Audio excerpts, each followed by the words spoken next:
Olá, boa tarde. Eu sou a Caroline Povoleri e você confere comigo as principais notícias do Brasil e do mundo desta quarta-feira, dia 20 de dezembro. Na última semana antes do recesso, o Congresso ainda faz votações importantes. Entre as prioridades estão os temas voltados ao orçamento, transferência de recursos financeiros públicos e apostas esportivas. Antes do recesso parlamentar, a última semana de trabalho nas casas legislativas deve ser marcada por uma série de votações de destaque na área econômica.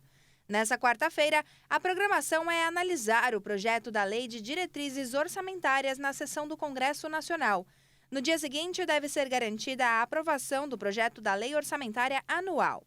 Na Câmara, há acordo para votar a regulamentação das apostas esportivas, enquanto no Senado o esforço é pela aprovação da medida provisória das subvenções, que acaba com a renúncia fiscal gerada por conta do ICMS. Ambas as matérias são prioridade do governo para perseguir a meta fiscal de déficit zero para 2024. O projeto da LDO foi aprovado pela Comissão Mista de Orçamento na semana passada. Ela é necessária para a elaboração da Lei Orçamentária, o documento em que é previsto todo o orçamento federal, com receitas, despesas e investimentos para o ano seguinte. O presidente do Senado e do Congresso, Rodrigo Pacheco, afirmou que, se necessário, serão feitas 2 sessões para concluir a análise do orçamento. Em relação aos trabalhos do Senado, Pacheco ressaltou a necessidade de referendar 8 empréstimos a serem tomados por estados e municípios.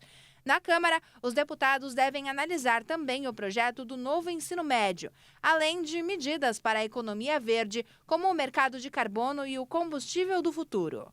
E o presidente Lula elogiou a articulação do governo e disse que as negociações com o Congresso vão continuar no ano que vem. Na última reunião ministerial de 2023, o presidente propõe fazer um balanço do primeiro ano da gestão e planejar ações que serão executadas em 2024. No Palácio do Planalto, em Brasília, o presidente Lula se reúne com os ministros para fazer um balanço das ações realizadas neste primeiro ano da gestão. A intenção é reconhecer os acertos e evitar que erros cometidos pelas pastas se repitam em 2024. Em seu discurso de abertura, Lula enalteceu o trabalho de negociação dos líderes do governo nas casas legislativas para conseguir avançar com a aprovação de medidas importantes para o país. O presidente defendeu a estabilidade e a previsibilidade para incentivar os investimentos. Lula comemorou a aprovação da reforma tributária. Ele falou que o diálogo é o caminho para melhorar as condições para o crescimento econômico do Brasil. E que a gente vai continuar no ano de 2024 com esse mesmo jeito de governar, conversando com todo mundo, perde alguma coisa, ganha outra coisa, mas estabelecer como regra extraordinária a capacidade de conversação, a capacidade do diálogo. A democracia pressupõe tolerância, convivência democrática na diversidade. Essa é uma reunião em que a gente tem que comemorar. E nós mudamos de assunto agora para falar sobre viagens. A emissão de passaportes cresceu ao maior nível desde o período pré-pandemia. Este ano foram emitidos quase 140 mil passaportes a mais que no ano passado. O fim das restrições sanitárias para conter o avanço do coronavírus impulsionou a procura por passaportes de viagem no Brasil. Entre janeiro e novembro deste ano, a Polícia Federal emitiu 2.271.000 desses documentos, o maior número desde 2019. No ano passado, foram entregues 2.132.000 passaportes. Em 2023, a gente traz um retrato com um intervalo de 11 meses, o que representa um aumento de 6,5% na quantidade de emissões. Mas o número oficial de todo o ano de 2023, dos 12 meses, será divulgado apenas em janeiro de 2024. O crescimento da confecção de passaportes e a retomada do mercado de viagens internacionais também são confirmados pelo aumento dos gastos de brasileiros no exterior. Entre janeiro e outubro, foram desembolsados 12 bilhões e 300 milhões de dólares, o equivalente a 60 bilhões de reais, o maior valor de despesas desde 2019. Segundo a Associação Brasileira de Agências de Viagens, Os resultados positivos refletem a melhora do setor após um longo período de perdas. 2023 foi avaliado como um ano extremamente promissor e positivo para o turismo. E nos destaques internacionais, o presidente ucraniano Volodymyr Zelensky saudou as novas sanções impostas pela União Europeia à Rússia. No texto estão expostas medidas contra a importação de diamantes russos para o bloco, um comércio que movimenta cerca de 20 e 25 bilhões de reais ao ano para Moscou. Os países da União Europeia acordaram nesta segunda-feira novas sanções contra a Rússia. O 12º pacote foi anunciado na sexta-feira pelos representantes dos 27 países membros, mas não pôde ser adotada formalmente por objeções da Áustria, que foram superadas nesta segunda. Entre as medidas confirmadas por fontes oficiais do bloco estão a proibição das importações de diamantes da Rússia e a ampliação dos esforços para restringir tecnologia que Moscou possa usar com fins militares. Hoje quero agradecer aos nossos parceiros na União Europeia por aprovarem o 12º pacote de sanções. É importante que a proibição dos diamantes russos apareça pela primeira vez. Há novas medidas contra a evasão das sanções e contra o fornecimento de bens e tecnologias de dupla finalidade à Rússia. Há novas restrições às importações da Rússia.